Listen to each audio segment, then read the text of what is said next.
খবরের শুরুতেই দেখে নেব আজকের সংবাদ শিরোনাম। চাপ নিতে পারছি না, সুইসাইড নোট লিখে নদিয়ায় আত্মঘাতী বিএলও। যদি আমার মৃত্যু হয় তার জন্য দায়ী মমতা অভিষেক। বিস্ফোরক তমলুকে সাসপেন্ডেড তৃণমূল কাউন্সিলর। দৈনিক 12 ঘন্টা কাজেই মিলবে সাপ্তাহিক 3 দিন ছুটি, বড় ঘোষণা কেন্দ্রের। জয় শ্রীরামে জোর নয়, জয় হিন্দ বলতে বাধা কোথায়? সংখ্যালঘুদের প্রশ্ন শুভেন্দুর। সালারে ভিক্ষুকের ভাঙা ঘর থেকে উদ্ধার লক্ষ লক্ষ টাকা। দুয়ারে হাসপাতাল, এবার হুগলির প্রত্যন্ত গ্রামে পৌঁছবে ভ্রাম্যমাণ চিকিৎসা কেন্দ্র। ফের ভূমিকম্পে কেঁপে উঠল বাংলাদেশ, উৎপত্তি স্থল থেকে নরসিংহী। পুলিশ দেবে মারধর করবে ভয় পেত।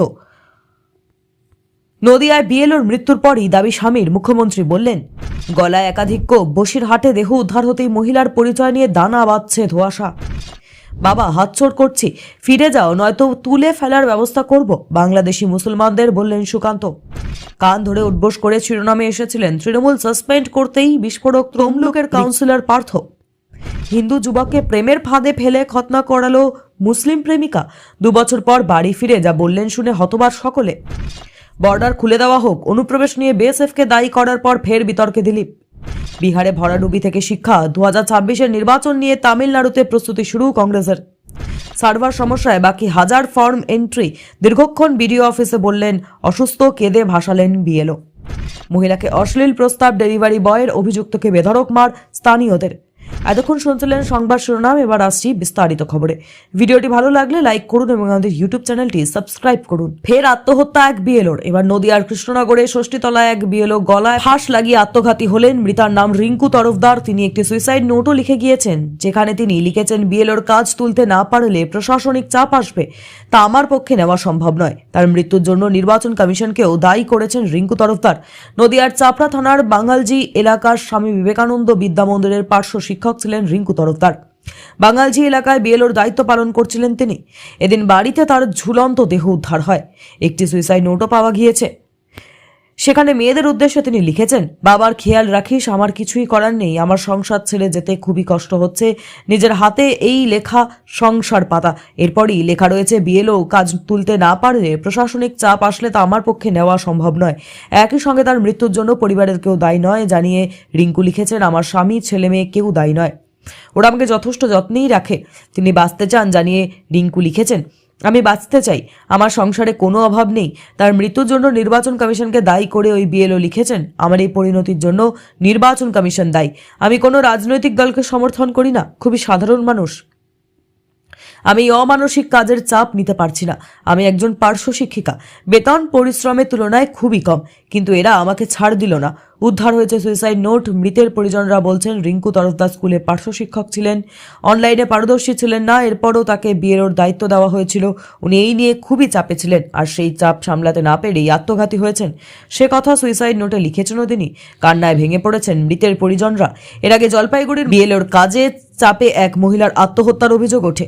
ওই বিএলওর আত্মহত্যার পর কমিশনকে আক্রমণ করে সরব হন মুখ্যমন্ত্রী মমতা বন্দ্যোপাধ্যায়। এসআইআর প্রক্রিয়া বন্ধ দাবি জানিয়ে কমিশনকে চিঠিও লেখেন তিনি। এবারে আরও এক বিএলওর আত্মহত্যার ঘটনায় কাজের চাপের অভিযোগ উঠল। এসআইআর নিয়ে ভারতীয় মুসলমানদের ফের আশ্বাস দিলেন কেন্দ্রীয় প্রতিরক্ষা। কোনো ভারতীয় মুসলমানের নাম এসআইআর থেকে বাদ যাবে না, তবে বাংলাদেশি মুসলমানদের জায়গা না হলে এদেশে গ্যারেন্টি দিয়েছেন তিনি। কি বলছেন সুকান্ত মজুমদার বলেন, এরা ভারতের নাগরিক, সে হিন্দু হোক বা মুসলিম হতে পারে, আমাদের ভোট দেয় না, কিন্তু তারও ভোটার লিস্টে নাম থাকবে, আর সেই দায়িত্ব বিজেপি নেবে। তাহলে কাদের নাম থাকবে না? বিজেপি নেতা বলে, কিন্তু কেউ যদি বলে আমি বাংলাদেশ থেকে এসেছি, তুমি যদি হিন্দু হও, তোমার জন্য নরেন্দ্র মোদীর সরকার সিএ আইন পাশ করে তার মাধ্যমে তোমার নাগরিকত্ব দেওয়া হবে, তোমার ভারতের ভোটার লিস্টে নাম উঠবে। তারপর সুকান্ত বলেন, আর যদি বাংলাদেশি মুসলমান হয়ে তুমি এপারে আসো আর বলো যে একটু বেশি রোজগারের জন্য এসেছি, বাবা হাত জোর করছি, ফিরে যাও, হয় ফিরে যাবে নয়তো তুলে ফেলে দেওয়ার ব্যবস্থা করব। তৃণমূল নেতা অরূপ চক্রবর্তী বলেন, সিএটা খুঁড়োর কল। অসমের 13.5 লক্ষ মানুষের নাম বাদ দিয়েছিল, তাদের মধ্যে রয়েছে হিন্দু বাঙালি। এই যে বারবার বলছে সিএ করলে সকলে নাগরিকত্ব পাবে, সেই কথাটাই মিথ্যে কথা। দ্বিতীয় কথা, ওরা বলছেন ভারতের মুসলিমদের ভয় নেই, আমরাও বলছি কোনো বৈধ ভোটারের ভয় নেই। মমতা বন্দ্যোপাধ্যায় সরকার যতদিন আছে ততদিন কোনো বৈধ ভোটারের ভয় নেই। অবিশ্বাস্য হলেও ঘটনাটি সত্যি, একেবারে রূপালী পর্দার সিনেমার মতো। মুর্শিদাবাদের জেলার সালারে ভিক্ষুকের ঘর থেকে উদ্ধার লক্ষ লক্ষ টাকা, চাঞ্চল্য ছড়ালো গোটা এলাকায়। মুর্শিদাবাদ জেলার সালার থানার হামিদহাটি পিলখুন্ডি গ্রামের সামনে এলো এক বিস্ময়কর ঘটনা। 60 বছর বয়সী বোবা বৃদ্ধ ভিক্ষুক নূর ইসলাম একা থাকেন, কথা বলতে পারেন না, থাকেন একটি ভাঙা ঘরে। গ্রামবাসীদের দেওয়া খাবারেই চলে তার দুবেলার পেট পুজো। শনিবার সকালে তার বাড়িটি ভেঙে পড়ার উপক্রম হওয়ায় গ্রামবাসীরা মিলিত হয়ে ঘরটি মেরামতের উদ্যোগ নেন। মিস্ত্রি ডেকে কাজ শুরু হতেই ঘটে অবিশ্বাস্য ঘটনাটি। বৃদ্ধের কুড়েঘর থেকে বেরিয়ে আসে বস্তা বস্তা টাকা। গ্রামবাসীরা সকাল থেকে টাকা গুনতে শুরু করে দেখা যায় প্রায় 2 লক্ষ টাকার কাছাকাছি নগদ অর্থ লুকিয়ে রেখেছিলেন ওই ভিক্ষুক। রয়েছে প্রচুর খুচরো পয়সা, অনেকেই তাকে যে টাকা ও পয়সা দিতেন ওই বৃদ্ধ ভিক্ষুক তা জমিয়ে রেখে দিতেন ব্যাগে। তার যে সন্তানরা রয়েছে তারা কেউ তার সঙ্গে থাকে না। তার দাদার মৃত্যু হয়েছে, দাদার স্ত্রী বাড়ি ছেড়ে চলে গিয়েছেন। জানা গিয়েছে বছরের পর বছর বিভিন্ন এলাকা ঘুরে ভিক্ষা করে এই টাকা জমিয়েছেন তিনি। একাকী থাকা, পরিবারের কেউ নেই, তবুও নিজের কষ্টার্জিত পয়সা লুকিয়ে রেখেছিলেন ভাঙা বাড়ির ভিতরেই। গ্রামবাসীরা জানান, এই টাকাতেই আমার নূর ইসলামের জন্য একটি সুন্দর নতুন বাড়ি তৈরি করে দেব। ঘটনাটি জানাজানি হতেই টাকা দেখতে ভিড় জমে চারিদিকে। পুরো হাদিমহাটি পিলখুন্ডি এলাকায় এখন একটাই আলোচনা, ভিক্ষুকের ঘর থেকে লক্ষ লক্ষ টাকা উদ্ধার।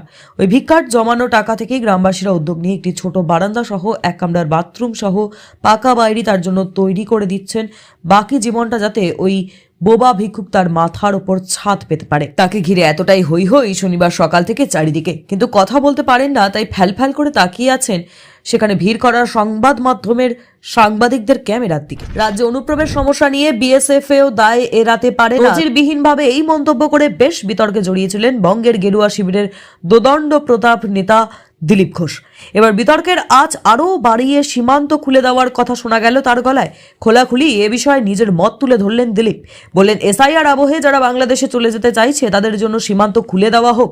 শুক্রবার স্বরূপনগরের চা চক্র কর্মসূচিতে যোগ দিয়ে অনুপ্রবেশ ইস্যুতে সীমান্ত রক্ষী বাহিনী বিএসএফ এর দিকে আঙুল তুলেছিলেন বঙ্গ বিজেপির প্রাক্তন রাজ্য সভাপতি দিলীপ ঘোষ। বলেছিলেন, দায়ভার উভয় পক্ষেরই, পুলিশ বিএসএফ পয়সার জন্য এসব করে। অনুপ্রবেশ ঠেকাতে তৃণমূলের সুরে বিএসএফ এর ব্যর্থতার কথা বলার পর ওই দিন রাতেই উত্তর 24 পরগনার পানিহাটিতে এক সভায় যান তিনি। সেখানে বাংলাদেশে ফিরতে সীমান্ত এলাকায় ভিড় হওয়া নিয়ে সাংবাদিকরা তাকে প্রশ্ন করে। তার জবাবে দিলীপ বলেন, যদি কেউ বাংলাদেশ চলে যেতে চায় আমার বক্তব্য বর্ডার খুলে দেওয়া উচিত। 1947 থেকে 48 সালে এদেশে আসার জন্য বাংলাদেশ বর্ডার খুলে দিয়েছিল, আজ শোধবোধ হয়ে যাক।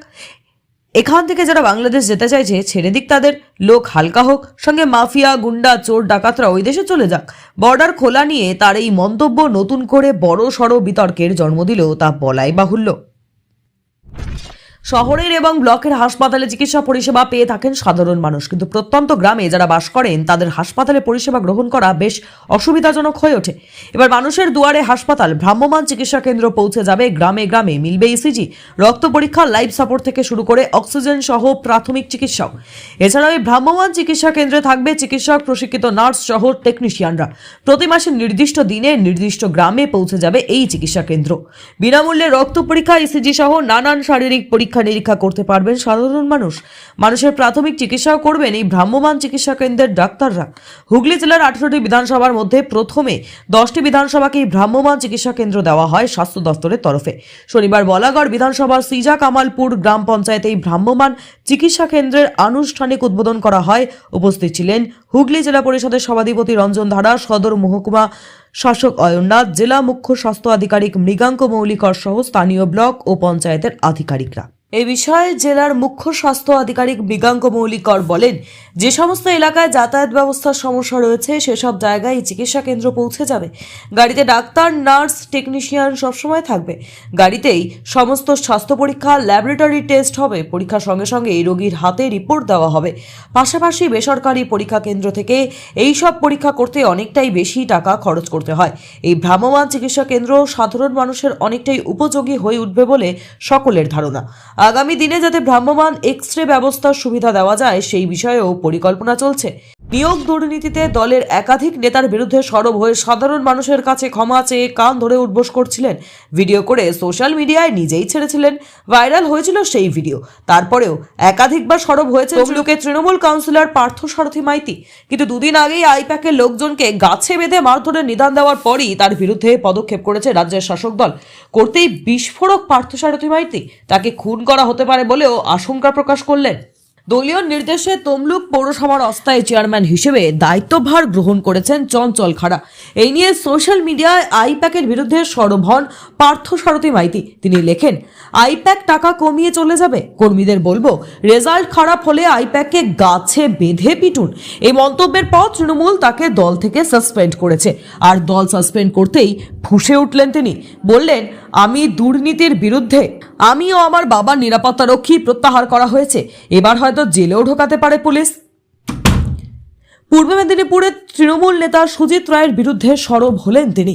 বললেন, সুজিত রায় তাকে ফোনে হুমকি দিয়েছেন, বারবার খুনের হুমকি দেওয়া হচ্ছে বলেও অভিযোগ। তাকে পুলিশ সুপারকে জানিয়েও তার নিরাপত্তা বাড়ানো হয়নি, বরং সাসপেন্ডের পর তার নিরাপত্তা সরিয়ে নেওয়া হয়েছে। পার্থসারথী আরও বলেন, তিনি খুন হলে তৃণমূলের শীর্ষ নেতৃত্ব পূর্ব মেদিনীপুরের পুলিশ সুপার দায়ী থাকবেন। বিদ্রোহের পরেই তমলুকে তৃণমূল কাউন্সিলর সাসপেন্ড। নতুন পুরপ্রধানের বিরুদ্ধে বিদ্রোহ ঘোষণার পর পার্থসারথী মাইতিকে সাসপেন্ড করা হয়েছে। এমনকি দলীয়ভাবে কেউ তার সঙ্গে যোগাযোগ রাখলেও ব্যবস্থা নেওয়া হবে বলেও হুঁশিয়ারি দেওয়া হয়েছে তৃণমূলের তরফে। এই পরিস্থিতিতে বিস্ফোরক মন্তব্য করেছেন তমলুকের 10 নম্বর ওয়ার্ডের সাসপেন্ডেড তৃণমূল কাউন্সিলর। তার বক্তব্য, যদি আমার মৃত্যু হয় তার জন্য দায়ী মমতা বন্দ্যোপাধ্যায়।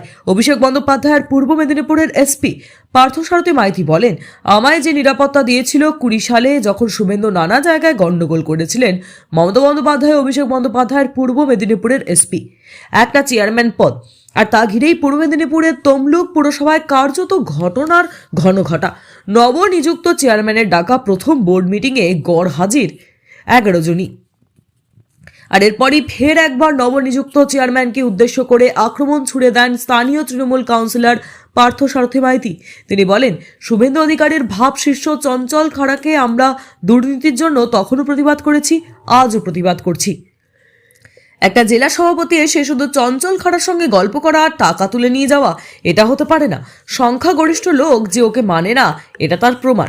পাল্টা তৃণমূল নেতা তমলুক পুরসভার নবনিযুক্ত চেয়ারম্যান চঞ্চল খাড়া বলেন, যদিও কোনো কাউন্সিলর এই ধরনের অভিযোগ করেন, তিনি আর যাই হোক না কেন, আমার মনে হয় না তিনি আমার দলের কাউন্সিলর হতে পারেন।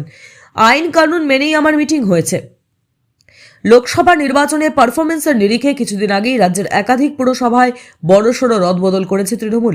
শীর্ষ নেতৃত্বের নির্দেশে তমলুক পুরসভার চেয়ারম্যান পদ থেকে সরানো হয় দীপেন্দ্র নারায়ণ রায়কে। সেই আসনে বিমল ভৌমিককে বসানোর কথা হলেও পরবর্তীতে ওই পদে আসেন চঞ্চল খাড়া। চেয়ারম্যান নিয়োগ নিয়ে ভোট কুশলী সংস্থা আইপ্যাককে তুলোধনা করে পার্থসারথী মাইতি। তিনি বলেন, আইপ্যাক বলে একটি বড় সংস্থা আছে যিনি সবাইকে নজরে রাখে।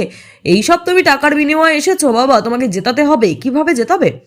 আমাদের কথা না শুনে একটা দুর্নীতিগ্রস্ত লোককে চেয়ারম্যান করেছো। কর্মীদের কাছে আবেদন, যেখানেই দেখবেন বেঁধে রাখুন। এরপরই পার্থসারথী মাইতিকে অনির্দিষ্টকালের জন্য সাসপেন্ড করেছে তৃণমূল। উত্তরপ্রদেশের মৌ শহরের জসেস কলোনির বাসিন্দা বিশাল সিংকে নিয়ে এক চাঞ্চল্যকর ঘটনা সামনে এসেছে। প্রতিবেশী এক মুসলিম তরুণী, যার নাম সুনয়না পারভিন, প্রেমের জালে ফাঁসিয়ে বিশালকে নিয়ে নিজের পিত্রালয় আম্বেদকর নগরে যান। 2022 সালে শুরু হওয়ায় সম্পর্কের পর 2 বছর ধরে বিশাল সুনয়নার সঙ্গেই ছিলেন। এরপর আসামের সুনয়নার মামার বাড়িতে বিশালকে নিয়ে গিয়ে তার পরিবারের লোকেরা জোর করে বিশালকে খতনা করায় এবং ধর্ম পরিবর্তন করতে বাধ্য করে। সেখানে তাকে নিয়মিত নামাজ পড়তেও চাপ দেওয়া হয়। কোনো মতে সেখান থেকে পালিয়ে বিশাল নিজের বাড়িতে মৌয়ে ফিরে এসে পরিবারের কাছে গোটা ঘটনাটি জানান। পুলিশের কাছে সাহায্য না পেয়ে অবশেষে আদালতের দ্বারস্থ হয় পরিবার। আদালতের নির্দেশে শহর কোতোয়ালি থানায় মামলা দায়ের করা হয়েছে। অতিরিক্ত পুলিশ সুপার অনুপ কুমার জানিয়েছেন, বিশালকে প্রেম জালে ফাঁসিয়ে জোর করে ধর্মান্তরিত করার অভিযোগের ভিত্তিতে মামলা রুজু করার ঘটনা তদন্ত শুরু হয়েছে। দোষীদের বিরুদ্ধে কঠোর শাস্তির ব্যবস্থা নেওয়া হবে।